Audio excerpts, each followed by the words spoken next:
Welcome back, everybody. It is week 7 coming up in the college football season. And yes, today is the day we're right around mid-season. We can finally start talking about the Heisman race. Who should be the front runner? Who is starting to slip away? Who's starting to pull away with this Heisman race? We got a 3-man race, in my opinion, between the sensational running back out of Boise State and Ashton Jeanty, the all-around could-do-it-all athlete of the year, it seems like, in Travis Hunter from Colorado. And then, hey, it's a quarterback award most of the times, and that would be Cam Ward, who is at the top of the top. We're going to dive into all three. I'm going to give a little bit of a breakdown of why each one of them has a claim to make for that Heisman race, and by the end, I'll tell you who I think should be the Heisman at the end of the year.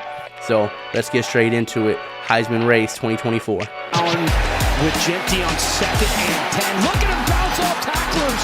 Jeanty with some room to see if he can push it in. Nice pulling and a great cutback against the grain, and he breaks. Down at 11. Ward able to spin free of Searcy, and then goes to the end zone and in the back. Edge pressure. Ward ducks away. Spencer had him. Ward breaks it to Williams. Play action. Sanders throws for Hunter. He'll walk in. One, they just get it off into the end zone. Contact. What a catch! So first and foremost, we cannot talk about the Heisman race without talking about Travis Hunter, right? We know who Travis Hunter is. We've seen him for years now. He's been in our face. You see him on Instagram. You see him with the likes. You see him with the clicks. You see the popularity that Travis Hunter has, and you realize that the popularity isn't just because he plays for Deion Sanders. It's because of what he can do. And now, obviously, that Colorado is in, or I'm sorry, now that he is at Colorado and they are in the Big 12 this year, you're able to see what he was able to do, right? It's all fun and games where you're doing it in a different, when you're not FBS, you went to a college to follow Deion Sanders, you're not going to get any credit, even though he was doing amazing things there. He's not going to get any credit the same way Cam Newton didn't get any credit at what he was doing at Blinn, and nobody gets any credit when they're doing something at a JUCO school. You don't get credit till you're playing big-time FBS, Division I, especially Power 5 conference games. Once that happens, you'll start getting your credit, and Travis Hunter started getting his credit last year, and it's only carried on to this year. Now, when you look at Travis Hunter, here's the thing. If you're basing your Heisman vote, right, the person you think right now should win the Heisman, if you're basing it on of what Travis Hunter does on both ends of the field, then it almost doesn't matter, right? Anybody else, it doesn't matter what they do, how good they are, how great they're playing in their respective positions, because if you're basing it just on the simple fact that what Travis Hunter is doing is one of one and has not been done in a very, very long time, may not have ever been done at this level, a kid that's playing over 100 snaps a game and not only is competing on the offensive and defensive end, but is their best defensive back and their best receiver on the team. Something that we haven't seen before. So if that's what you're basing it on, well, there's almost not even a need to go further in this video because, well, you're not going to find anybody else. You're not going to find anybody that meets that criteria that Travis Hunter does in terms of offense and defense. You're not going to meet it. Therefore, your Heisman vote has already been thrown in. But I will say to pump the brakes on a few things, right? When you look at Travis Hunter and you look at, yes, what he's doing is spectacular because of all the snaps, because he does it on both ends, but his numbers don't really jump off the page, right? He's not top 10 in terms of pass deflections or in terms of interceptions. He's not top 10 in terms of receiving yards or receiving touchdowns. So when you look at it, yes, he is a very, very good receiver, but he's not leading the nation in any receiving category. He's not leading anything in college football in terms of, pass breakups or interceptions. Even on the offensive side, Jeremiah Smith and Ryan Williams, who are two incredible freshmen right now out of Ohio State and Alabama, they're tied with him in touchdowns. Right, Ryan Williams is only like 40 yards behind him in receiving yards, and those guys didn't even come in to the team expecting to be true number ones. They were coming in as freshmen where there's other receivers on those teams that were going to get the snaps, that were going to get the most targets, and they've elevated themselves. So even when you look at Travis Hunter from just a statistical standpoint, he doesn't really jump off the screen. And let's be honest, the Heisman vote is a statistical award. Like when you're putting up crazy numbers, that's what's kind of going to give you the edge over anybody else. The one thing Travis Hunter has going for him is the gotta have it clutch, those Heisman moments, right? We saw him with the Heisman pose already this year, but it's the Heisman moments that he has right now. We remember the catch that he had against North Dakota State in week 1. That was absurd. We remember the forced fumble he had in overtime to finish and win the game against Baylor. That was absurd. So he's had these moments now where you look at him, the interception last weekend's UCF, he's had these moments in big games, and more importantly, in the second half where he's on his, 70th, 80th, 90th snap of the game, he's still out there making big time clutch plays for his team.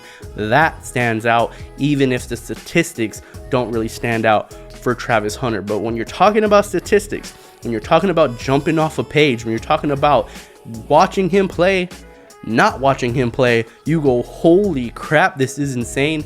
You're talking about Ashton Jeanty from Boise State. He has everything. He has those highlight moments. He has those games, those big plays, those clips where you see him breaking 4 or 5 tackles on the way to a 70-plus yard run touchdown. I mean, the guy has over 1,300 yards and 16 touchdowns. 1,300 yards, 16 touchdowns. I just told you we're approaching week 7. In 7 weeks into the college football season, he's already surpassed 1,000 yards. He's already at 16 touchdowns. And oh, by the way, this last game, he didn't even play the second half.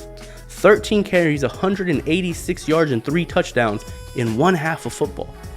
When you're talking about statistics, when you're talking about jumping off the page, when you're talking about, oh my gosh, how is this guy overlooked? It's Ashton Jeanty.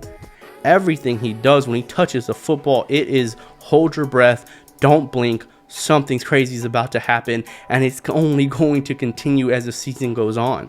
I mean, I can't imagine if he would have played all 4 quarters of last week's game. I can't imagine, and this isn't new. He's been missing fourth quarters. They've been having big blowout leads where he's taking off an entire fourth quarter. Ashton Jeanty, in my opinion, is the guy that should probably be the front runner. The problem is it is for Boise State, right? And if you're playing for Boise State, who, all credit to them, not in the Power 5 conference. Maybe the eyes aren't on him the way they should be, right? If you put him on an Auburn, if you put him on an LSU, if you put him on an Oklahoma team or a Texas team or any of these teams, a Notre Dame, then it would be a bigger deal. But when you look at, if you're going to knock Ashton Jeanty for quality of opponent, they haven't played any lesser quality of opponent than Travis Hunter has. Right? Like, they played Oregon, and he had big numbers against Oregon. So everybody that they've played so far, he's had big numbers. And then, yes, they haven't played the cream of the crop, but neither has Travis Hunter. I mean, I just told you I gave him credit for North Dakota State and Colorado State. What Ashton Jeanty is doing right now, I think it's something that we haven't seen done in a really long time, especially at that running back position. And, man, it's going to be very, very hard to make a claim that he shouldn't being the front runner for the Heisman race. And then lastly, but not least, Cam Ward. Listen, we know the Heisman is a quarterback award. We've seen it a million times. How many times have we said, hey, there's this guy, hey, there's that guy that should be able to get some more credit, and it goes to a quarterback. Now, the one thing with Cam Ward, who has something, is one, he is a quarterback. 2, not only is he making crazy plays, not only is he coming back from behind and making fourth quarter game-winning drives back-to-back weeks now, gotta have it, he delivers for it. He also leads the nation in passing yards and leads the nation in passing touchdowns. So it's not just that he has these clutch moments and, again, these Heisman moments for him. He's also leading statistically for quarterbacks. And if you are usually, right, in years past, if you have a guy who has fourth quarter comebacks, who has touchdown winning drives, and he has the statistics that go for it in terms of leading the category in passing yards and touchdowns, that guy almost always wins Heisman. So to look at Cam Ward, yes, we may be saying he's also had some bad games.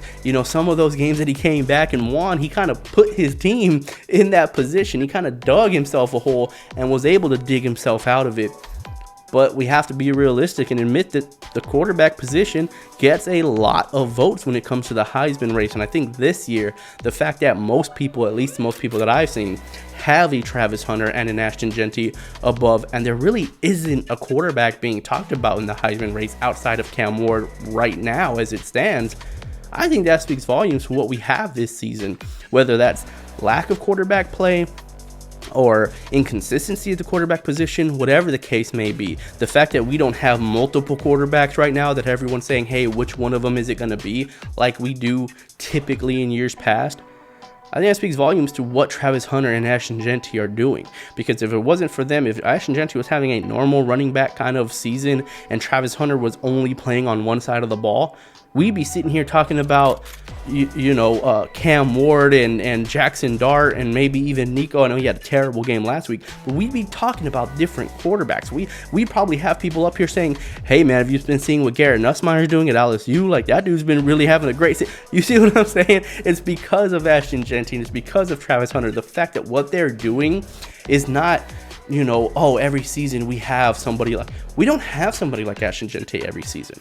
We don't have a running back putting up these kinds of numbers. Yes, every year you have a running back who's going crazy, not this crazy. And when's the last time we've had a Travis Hunter who's doing it on both ends of the field, doesn't come off the field, stays in there, not only stays in there, makes the big plays when it's time for those big plays to be made. This has been a wild year for me personally. You see what Ashton Jeanty is doing at Boise State. The numbers are, this guy's on pace to have well over 2,000 yards on the season, on pace to have over 30 touchdowns on the season. If he finishes with 2,000 yards and 30 touchdowns, I don't know how he doesn't win Heisman. Again, unless Travis Hunter creeps up, unless Travis Hunter leads the league in interceptions, unless he leads college football in total touchdowns, whether it's defensive and offensive, or unless he somehow climbs and starts averaging 170, 160 yards catching per game, which I just don't see that happening, especially with Shedeur and the way they kind of spread the ball around. They have a lot of other playmakers. It's not just Travis on that team. Man, I just don't know how I view Ashton Jeanty. I hope he stays healthy. I hope he continues to do what he's doing and he stays on this historic run. You're talking about a guy who has an opportunity to break Barry Sanders' record. Ashton Jeanty's my pick for the Heisman race. If you pick someone else, I would love to hear it. If you have your case for Travis Hunter or Cam Ward, or if there's someone else out there who you want to make a case for to be the Heisman winner, this is still a long season left to be played. Anything can happen. Anybody can continue great success and elevate their game from here until the time the Heisman votes are casted. But for me, it's Ashton Jeanty, man.